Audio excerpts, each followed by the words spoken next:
अस्सलाम वालेकुम क्लास, कैसे हैं आप सब। हम लोग स्टडी कर रहे थे फ़िज़िक्स का यूनिट नंबर 1। कल हमने स्टडी किया था टॉपिक नंबर 12.7 गॉसेस लॉ। आज जो हमने स्टडी करना है वो है topic number 12.8 applications of Gauss's law, page number 12। आज हमने गॉसेस लॉ की एप्लीकेशन स्टडी करनी है।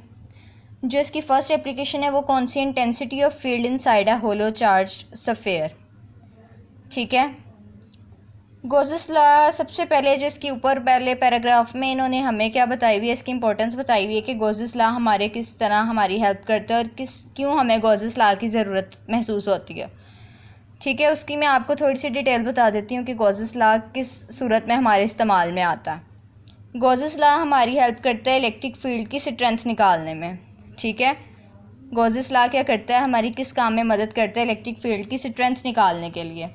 हमारे पास अगर किसी भी जगह पर बहुत सारे चार्जेस पड़े हुए हैं, ठीक है, अगर हमारे पास किसी जगह पर बहुत सारे चार्जेस पड़े हों, हम उसको देखना चाहते हैं कि उस सारे चार्जेस की टोटल यानी कि कंबाइन इलेक्ट्रिक फील्ड क्या होगी, तो उसकी वैल्यू को निकालने के लिए हम गॉसेस लॉ को इस्तेमाल करते हैं। गॉसेस लॉ इस तरह हमारे इस्तेमाल में आता है। ठीक है, ये थी कि गॉसेस लॉ हमारे किस लिए इस्तेमाल में आता है, ये मैंने आप लोग को बता दिया। गॉसेस लॉ कब काम में आता है, जब हम इलेक्ट्रिक फील्ड की स्ट्रेंथ निकालने के लिए काम आता है। और अगर हमारे पास बहुत सारे चार्जेस हैं किसी भी जगह पर पड़े हुए, अगर हमने उन चार्जेस को पूरा टोटल उनकी इलेक्ट्रिक फील्ड निकालना चाहते हैं, उसकी वैल्यू निकालना चाहते हैं, तो वो हम किसके ज़रिए निकाल सकते हैं, गॉसेस लॉ के ज़रिए निकाल सकते हैं। आज जो हमने स्टडी करनी है intensity of field inside a hollow charge sphere. हमारे पास एक स्फीयर है, ठीक है, हमने एक स्फीयर लिया है और एक सरफेस, एक स्फीयर है, उसके अंदर एक सरफेस है और जो स्फीयर है उसके इर्द गिर्द हमने पॉजिटिव चार्जेस लिए हैं। ठीक है, और जो ये स्फीयर है इसकी 3 करैक्टरिस्टिक्स हमारे पास हैं। इन्होंने ये ऐसे ही एक्सप्लेन किया, मैं आपको स्टेप बाय स्टेप एक्सप्लेन करूँगी ताकि जिससे आप लोग को अच्छी तरह ये टॉपिक समझ आ जाए। ठीक है, इसकी करैक्टरिस्टिक्स क्या हैं इस सरफेस की, कि ये जो सरफेस हमने लिया है ये होलो है, यानी कि अंदर से ये बिल्कुल खाली है, होलो है। सेकंड नंबर पर कंडक्टिंग है। थर्ड, और इसके इर्द गिर्द हमने क्या किया, पॉजिटिव चार्जेस दे दिए हैं, इसको पॉजिटिव चार्जेस इसके इर्द गिर्द एग्जिस्ट करते हैं। ठीक है, जो स्टेप नंबर 1 है उसमें क्या है, चार्ज डेंसिटी के। अगर हमारे पास कोई भी स्फीयर है जिसके इर्द गिर्द हमने लेट कर लिया कि पॉजिटिव चार्जेस हैं, ज़ाहिर है उन चार्जेस की कोई ना कोई डेंसिटी तो होगी, कोई ना कोई स्ट्रेंथ तो होगी। स्टेप 1 में हमने उन चार्जेस की डेंसिटी पढ़नी है। स्टेप 2 क्या है, गॉसियन सरफेस है, कि ये जो अंदर वाला जो हमने एक सरफेस लेट किया, इस सरफेस को हम कहते हैं गॉसियन सरफेस, कहते हैं कि ये गॉसियन सरफेस है। गॉसियन सरफेस क्या होता है, ये ऐसा पॉइंट है जिस पर हम इलेक्ट्रिक फील्ड इंटेंसिटी को निकालना चाहते हैं।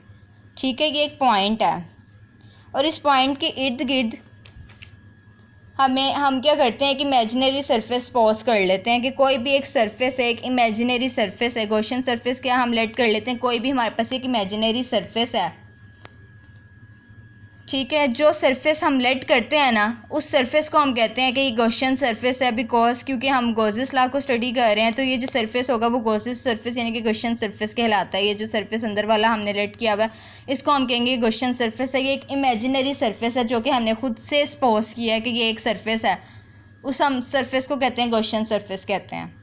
थर्ड वन, हम इसमें क्या कैलकुलेट करेंगे, फ्लक्स फाइंड आउट करेंगे बाय डेफिनेशन, कि इलेक्ट्रिक फ्लक्स की डेफिनेशन के ज़रिए जो हमारी इक्वेशन बनी थी वो क्या थी, इलेक्ट्रिक फ्लक्स इक्वल है EA cos थीटा के। इसको हम नाम दे देंगे इक्वेशन 1 का।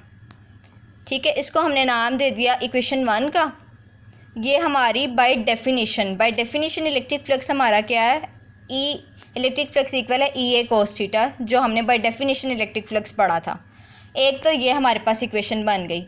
सेकंड जो इसका फोर्थ स्टेप है वो क्या बना, by Gauss's law. Gauss's law के ज़रिए हमारे जो फ्लक्स था, जो फ्लक्स की वैल्यू थी वो क्या थी, गॉसेस लॉ के ज़रिए जो हमारी फ्लक्स की वैल्यू है वो क्या है, 1/परमिटिविटी multiply by Q total charge of sphere जो था वो क्या है। ये जो हमारे पास स्फीयर है इसके ऊपर कोई भी टोटल चार्ज अंदर एग्जिस्ट ही नहीं कर रहा, बस इर्द गिर्द पॉजिटिव चार्जेस हैं, अंदर कोई इनकी मूवमेंट नहीं है चार्जेस की। बिल्कुल ये ऐसे ही हमने लेट किया हुआ है कि सरफेस है, लेकिन इसके अंदर कोई चार्ज है ही नहीं, कोई चार्ज पार्टिकल ही नहीं है, कोई फील्ड एग्जिस्ट ही नहीं कर रही। हमने कोई फील्ड इसके इर्द गिर्द, इसमें कोई फील्ड एग्जिस्ट नहीं कर रही। जब फील्ड एग्जिस्ट नहीं कर रही तो इसका कोई चार्ज नहीं है इस सूरत में। जब इसका कोई चार्ज नहीं है तो चार्ज हमारे पास क्या है, ज़ीरो है। अगर हम ज़ीरो को परमिटिविटी पे डिवाइड करें तो ज़ीरो ही आएगा। तो हमारा जो इलेक्ट्रिक फ्लक्स आया वो क्या है, ज़ीरो है। क्यों? क्योंकि कोई फील्ड एग्जिस्ट नहीं कर रही, कोई पॉइंट एग्जिस्ट नहीं कर रहा। हमने सपोज किया है, इमेजिन किया है कि अंदर एक सरफेस है जिसकी हम इलेक्ट्रिक फील्ड निकालना चाह रहे हैं, जो कोई मूव नहीं कर रहा, जो रेस्ट पोजीशन पे है। तो उस सूरत में जो उसका इलेक्ट्रिक फ्लक्स होगा वो क्या होगा, ज़ीरो होगा। इस सूरत में हमारे पास बाय डेफिनेशन भी हमने इलेक्ट्रिक फ्लक्स कैलकुलेट कर लिया और बाय गॉसेस लॉ भी कर लिया। इलेक्ट्रिक फ्लक्स हमने जब बाय डेफिनेशन किया तो ई ए कोस थीटा, और बाय गॉसेस लॉ किया तो ज़ीरो आया। अब हमारे पास दो इक्वेशंस बन गई हैं।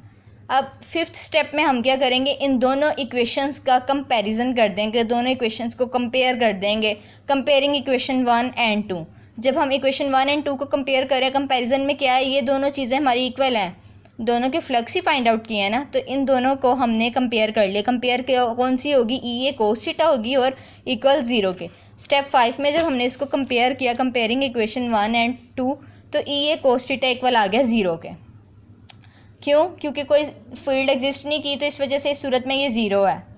और हमें पता है एरिया इसका ज़ीरो नहीं हो सकता फील्ड का। क्यों एरिया क्यों नहीं ज़ीरो हो सकता? क्योंकि कोई सरफेस तो लेट कर रहा है ना, एक सफ़ेयर तो हमने लेट किया, इसका कोई ना कोई लाजमी बात है, इसका कोई ना कोई एरिया तो होगा ही, क्योंकि हमने एक सफ़ेयर लिया है, एक सर्कल लिया है, इसका कोई ना कोई एरिया तो होगा। तो इस टाइम पे जो इसका एरिया है वो क्या है, वो इक्वल नहीं है ज़ीरो के। ठीक है, एरिया हमारे पास ज़ीरो नहीं है, लेकिन इसकी जो फील्ड है, इलेक्ट्रिक फील्ड है, वो हमारे पास जो इलेक्ट्रिक फील्ड स्ट्रेंथ है हमारे पास, वो इस टाइम ज़ीरो है। ये हमारे पास है जी इसका गॉसेस लॉ की फर्स्ट एप्लीकेशन, जिसमें इलेक्ट्रिक फील्ड एग्जिस्ट नहीं कर रही है, कोई पॉइंट ने कोई मूवमेंट शो नहीं हुई है, तो इस वजह से जो इसकी इलेक्ट्रिक फील्ड है वो ज़ीरो है, लेकिन जो इसका एरिया है वो हमारे पास ज़ीरो नहीं है। अब जो लास्ट पे हमारे पास इसका कंक्लूजन है वो क्या है, thus the interior of a hollow charge metal sphere is a field free region. क्योंकि ये फ्री रीजन है, कोई मूवमेंट नहीं थी, ये बिल्कुल होलो चार्ज था, बिल्कुल अंदर से खाली था, तो इस वजह से इसके अंदर कोई पार्टिकल, कोई फील्ड एग्जिस्ट नहीं हुई है, क्योंकि ये अंदर से बिल्कुल होलो है। मैंने फर्स्ट करेक्टरिस्टिक से इसकी क्या है कि ये अंदर से खाली है, होलो है। As a consequence any apparatus placed within a metal interior is shielded from electric fields. अगर तो हम चाहते कि इसके अंदर कोई फील्ड एग्जिस्ट करती तो हम इसके अंदर कोई शील्ड रखते हैं, इलेक्ट्रिक फील्ड्स रखते हैं, जिसके ज़रिए फील्ड पास आउट होती, लेकिन ये एक होलो सरफेस था, इस वजह से ये अंदर से खाली था और इसमें कोई फील्ड एग्जिस्ट नहीं हुई। ये इसकी फर्स्ट एप्लीकेशन है। इसको आप लोगों ने थ्योरी वाइज स्टडी करना है, और समझने के लिए आपने वैसे इसको स्टेप बाय स्टेप समझना है, और जो मैंने इक्वेशंस बनाई थी वो आप लोगों ने वैसे ही लिखना है। ऊपर से आपने इसकी सारी डिटेल लिखनी है जैसे इन्होंने बताई हुई है, और ये वाला आपने यहाँ से हेडिंग, फिर यहाँ से टॉपिक लिखना है। ठीक है, और इसकी डायग्राम बनानी है। आपने अभी इसकी फ़र्स्ट एप्लीकेशन को स्टडी करना है। ओके, अल्लाह हाफिज़।